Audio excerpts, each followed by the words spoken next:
America అధ్యక్షుడు Donald Trump తన పుట్టినరోజు వేడుకల కోసం వైట్ హౌస్ ప్రాంగణంలో యుఎఫ్సి కుస్తీ పోటీలు నిర్వహించాలని చూస్తున్నారు.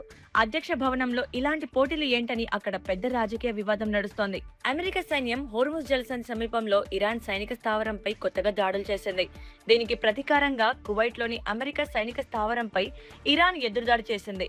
ఈ రెండు దేశాల మధ్య ఇంకా ఎలాంటి శాంతి ఒప్పందం కుదరలేదని అమెరికా అధ్యక్షుడు డొనాల్డ్ ట్రంప్ స్పష్టం చేశారు.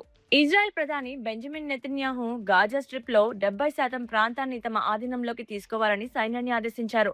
అలాగే సరిహద్దుల్లో హిజ్బుల్లా డ్రోన్ దాడి వల్ల ఒక ఇజ్రాయెల్ సైనికురాలు మరణించడంతో ఆ ప్రాంతంలో యుద్ధ వాతావరణం మరింత పెరిగింది. డెమోక్రాటిక్ రిపబ్లిక్ ఆఫ్ కాంగోలో ప్రమాదకరమైన ఎబోలా వైరస్ కేసులు వేగంగా పెరుగుతున్నాయి. వైరస్ వ్యాప్తిని అడ్డుకోవడానికి పొరుగు దేశమైన ఉగాండా తమ సరిహద్దులను పూర్తిగా మూసివేసింది. ప్రముఖ చైనా ఈ కామర్స్ సంస్థ టెమోపై యూరోపియన్ యూనియన్ 200 మిలియన్ యూరోల భారీ జరిమానా విధించింది. పిల్లలకు ప్రమాదకరమైన బొమ్మలు, పాడైపోయిన ఛార్జర్లను విక్రయించినందుకు గాను ఈ చర్యలు తీసుకున్నారు. మరిన్ని అప్డేట్స్ కోసం మా ఛానల్ ని ఫాలో అవ్వండి.